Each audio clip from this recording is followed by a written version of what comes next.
প্রশ্ন থেকে একজন আইনজীবী হিসেবে দায়বদ্ধতা থেকে আমরা এসেছি। আধা ঘন্টার মধ্যে পিটিশন ড্রাফট করে আমরা বলেছি যেভাবে পারে যে পারে যেন এই গুলিটা থামানোর চেষ্টা করা হয়। আমরা আমাদের সন্তানদের রক্ষা করার জন্য এসেছি, কারো বাপের প্রয়োজনে আমরা এখানে আসিনি।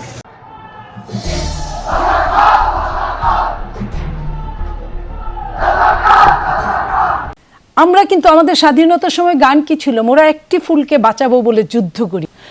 নির্দলীয় তত্ত্বাবধায়ক সরকার নিয়ে যুগপৎ আন্দোলন, এটা কিন্তু জামাতের ভ্রূণ চাইল্ড বলা হয়, তো করেছে। আমরা কিন্তু জামাতের অনেক নেতাকে পাশে সালাম করতে দেখেছি, একসাথে চলতে দেখেছি, আত্মীয়তা করতে দেখেছি, অনেক কিছু দেখেছি। এবং যুদ্ধাপরাধীদের সাথেও আমরা সেম জিনিস দেখেছি। যে জিনিসটা রাসূলুল্লাহ সাল্লাল্লাহু আলাইহি ওয়াসাল্লাম এর কাছে একবার এক মহিলা এসে বলল, আমার ছেলে বেশি মিষ্টি খায়, আমার সামর্থ্য নাই, উনি আগে 7 দিন টাইম নিয়ে উনি নিজে বন্ধ করলেন। অলরেডি কিন্তু আমরা আক্রান্ত হয়েছি। আমরা কিন্তু কাউকে আক্রান্ত করিনি, আঘাত করিনি, কারোর বাড়িতে আগুন দিয়ে নেই, কারোর ঘরে হামলা করি নাই, কোন বোনের গায়ে হাত দিয়ে নেই। ওরা আমাদেরকে আঘাত করেছে, ওরা আমাদেরকে আক্রান্ত করেছে। এই শক্তি শুধু জামাত বিএনপি শিবির না, ওই ডক্টর সাহেব থেকে আরম্ভ করে সাদা কালা অনেকেই কিন্তু জড়িত হয়ে গেছে। আপনাদের কাছে অনুরোধ করে পাঠিয়েছেন, বলো তুমি যাও দলের নেতা কর্মীদের কাছে বলো। আমি তাদের কাছে অনুরোধ করেছি, যার যার এলাকা, যার যার মহল্লা, যার যার অলিগুলি, সে যাতে পাহারা বসে, যাতে স্বাধীনতা বিরোধী কোন জঙ্গি যাতে রাস্তায় নামতে না পারে। আমি আমার দায়িত্ব পালন করলাম, আমার নেত্রীর মেসেজ আপনাদের কাছে পৌঁছে দিলাম। আপনারাও তার জন্য রাজনীতি করেন, আমিও তার জন্যই রাজনীতি করি। আওয়ামী লীগ কতটুকু করে জানি না, শেখ হাসিনাকে আমরা এখানে যারা আছি, আমরা যারা এখানে হাইব্রিড খুব কম, হাইব্রিড নাই, যা আছে 99.9% অরিজিনাল, এটা 100% অরিজিনাল। হাইব্রিডে তো ঘরে উঠছেই, ওরা এখন নামবে না। ওরা আবার যখন দেখবেন ভালো অবস্থা হবে, তখন দেখবেন আপনি ঢাকা খাই পড়ে যেতেছেন, ওরা সামনে আছে। ওরা থাকুক, আমাদের কোনো সমস্যা নাই।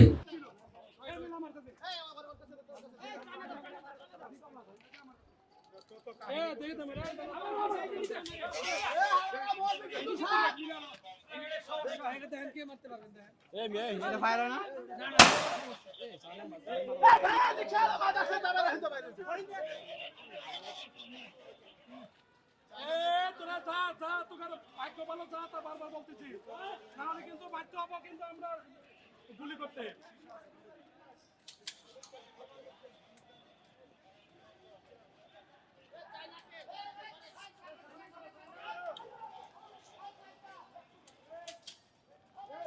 যে জিনিসটা তারা করবে সে জিনিসটা আরেকজনের উপর দিতে পারে না। আপনি খেয়াল করেন, আপনি পাবনা যান, কুষ্টিয়া যান, আরো অনেক জায়গায় যান, ভেড়ামারা যান, আপনি গিয়ে দেখবেন যে আওয়ামী লীগের অনেক নেতাকর্মী জামাত থেকে এসে আওয়ামী লীগে জয়েন করেছে।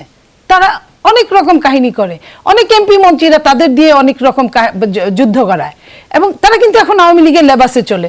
সেটাই যদি সমস্যা না হয়, আপনার আত্মীয়তায় সমস্যা হবে না তো। আর যখন জাতীয় কোনো ডাক আসে, আমরা কিন্তু আমাদের স্বাধীনতার সময় গান কি ছিল, মোরা একটি ফুলকে বাঁচাবো বলে যুদ্ধ করি।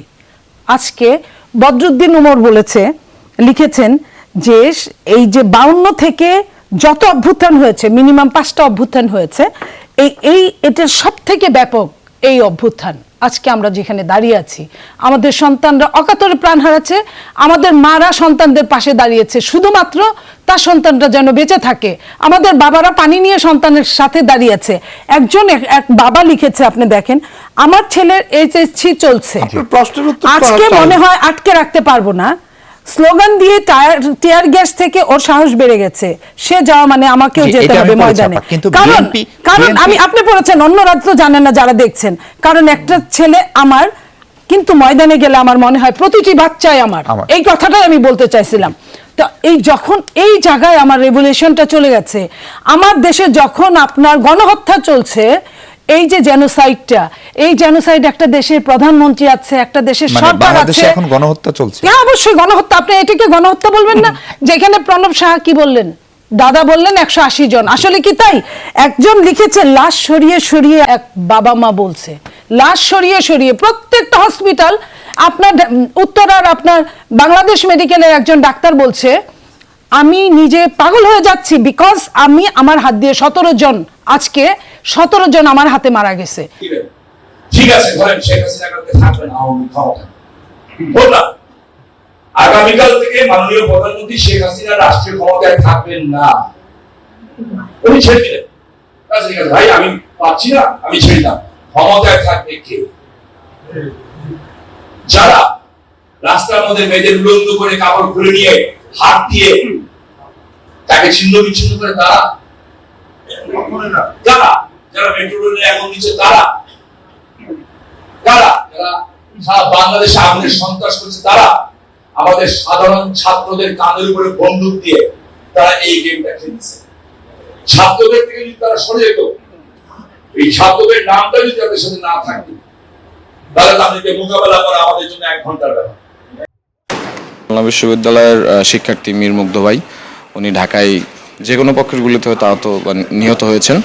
তো হচ্ছে আমরা ভাইয়ের যে মৃত্যুর বিষয়টা এবং ভাইসহ সারা বাংলাদেশে যে ভাইরা আমাদের মারা গেছে তাদের সুষ্ঠু তদন্ত দাবি করছি। প্রশাসন আমাদের আশ্বস্ত করেছেন যে দ্রুত সময়ের মধ্যে তারা ব্যবস্থা নেবেন। আমাদের খুলনা বিশ্ববিদ্যালয়ে আপনারা জানেন যে শুরু থেকেই কোনো একক সমন্বয়ক ছিল না, আমরা ব্যাচ ওয়াইজ কাজ করেছি এবং আমরা যতদিন খুলনা আন্দোলন করেছি আমাদের আন্দোলন অসহিংস ছিল এবং আমাদের ব্যানার ইউজ করে আমরা কোনো সহিংসতা হতে দেই নাই। তো যখন দেখা যাচ্ছে যে আমাদের সহিংসতার সম্ভাবনা আছে, আমাদের ঊর্ধ্বতন কর্মকর্তাদের সাথে আমরা কথা বলেছি, আমাদের আলোচনা করেছি। আলোচনা করে আমরা সিদ্ধান্ত নিয়েছি যে আমাদের পরবর্তী আমাদের খুলনা ইউনিভার্সিটি আন্দোলনগুলো স্থগিত করতেছি। ক্রিয়েট করে আমাদের তরুণদেরকে, কিশোরদেরকে, ছাত্রদেরকে গ্রেফতার করা হচ্ছে, নির্যাতন করা হচ্ছে। তখন আমাদের মনে প্রশ্ন আসে, এই সরকার কি বাংলাদেশের তরুণ, বাংলাদেশের ছাত্রদের বিরুদ্ধে যুদ্ধ ঘোষণা করেছে? The Secretary General is concerned about reported mass arrest of thousands of young people and political opposition in connection with the current political student movement. He is also alarmed by emerging reports about the excessive use of force by security forces and credible evidence of human rights violation. আমাদের একজনকেও দেখলাম না। যদি আক্রমণ করে থাকে, কে হারে গুলি করেছে, গুলি চালিয়েছে, সেখানে তো আপনার অন্তত 1 জন 2 জন 3 জন করে তো বিএনপির থাকতে পারতো, তা তো কেউ নেই।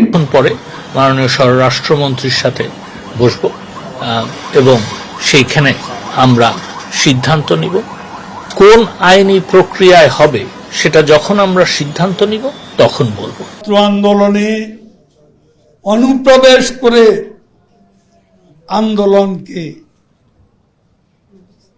কারা হাইজ্যাক করল, কারা শিক্ষার্থীদের ঢাল হিসাবে ব্যবহার, মানে যারা আছেন আন্দোলন প্রশ্ন রেখেছেন রাষ্ট্রপক্ষের কাছে, কিন্তু রাষ্ট্রপক্ষ এগুলোর কোনো সদুত্তর এখন পর্যন্ত দিতে পারেননি এবং কখনো পারবেন না। তাদের দাবি হচ্ছে যে পুলিশ টিআরবি অনুযায়ী কাজ করেছে। আমরা বলেছি যদি তাই করে থাকে তাহলে কোর্ট থেকে আদেশটা দিলে কি ক্ষতি হয়ে যাচ্ছে, যে হ্যাঁ টিআরবির নিয়মটা মেনে আপনারা আপনাদের কাজটি করুন। হয়নি, কেন নেওয়া হয়েছে জানেন?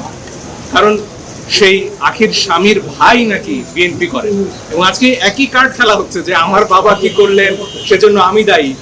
সারা আপা, তার বাবা ডক্টর কামাল হোসেন, হ্যাঁ, তাকে নিয়েও আজকে প্রশ্ন উঠছে এবং আমরা নাকি বিশেষ উদ্দেশ্য চরিতার্থ করতে এখানে এসেছি। লিপি আপা আরো ভালো বলবেন। সেদিন সকাল 9:15 যেদিন কালকে আমরা তো এই পিটিশন দায়ের করলাম, লিপি আপা বললেন যে বাচ্চারা তো ডাক দিয়েছে রাস্তায় নামার, এদেরকে তো আবার গুলি করবে, আমরা কি কিছু করতে পারি না?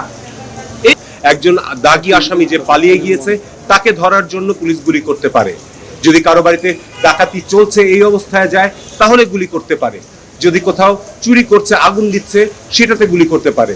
আমরা দেখেছি যে বিটিভির আগুনের সময়, মেট্রোর আগুনের সময় অথবা এলিভেটেড এক্সপ্রেসের আগুনের সময় সেখানে কোনো গুলির ঘটনা ঘটেনি। গুলিগুলো চলছে শুধুমাত্র যখন ছাত্ররা বা আন্দোলনকারীরা যখন মিছিল করছিল। এবং আমাদের এই মামলাটি কিন্তু শুধুমাত্র আন্দোলনকারীদের জন্য নয়, যত কটি মৃত্যু হয়েছে সেগুলোকেও সবকটাকে আমরা বলছি যে এগুলোর কোনোটাই ঠিক মতন হয়নি, এগুলোর কোনোটারই কোনো আইনগত ভিত্তি নেই এইসব মৃত্যু, সেগুলোকে থামানোর জন্য।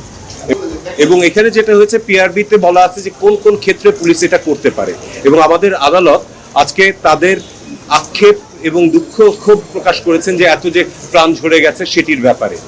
বের হওয়ার পর আপনি কি একটা জিনিস বুঝেন? ব্যাপারটা কি বুঝেন? পড়াশোনা করছেন আপনি?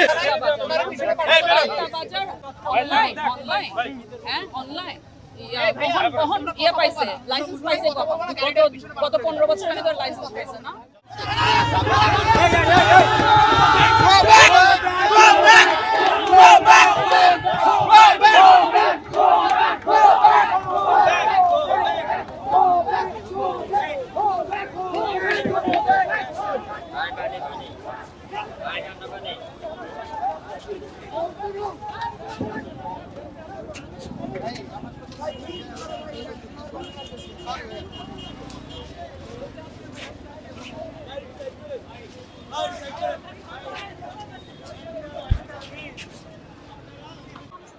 আমার ড্রাইভারও তোমাদের পাশে দাঁড়ায়। তোমাদের ভিডিও করো যে মনে করো যে বেশি মানুষ মনে করবে বেশি আমাদের যদি দুইটা লোক দাঁড়ায় থাকে কোনো সমস্যা নেই। দাঁড়ায় থাকো, ঠিক আছে দাঁড়ায়। আর উনি গাড়ি নিয়ে যেতে হবে। আচ্ছা উনি থাকুন এই রাস্তাটা মেরে আসেন। আমি থাকবো। আচ্ছা আপনি থাকেন। আসেন।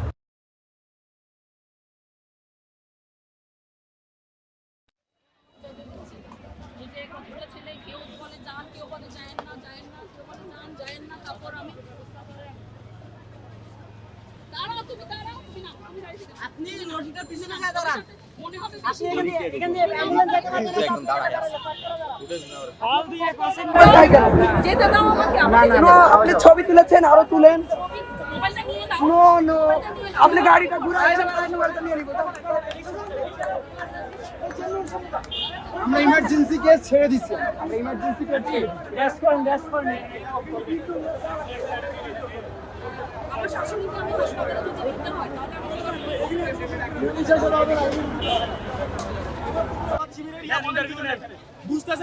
উনি আমাদেরকে জামাত বলে গালি দিছে।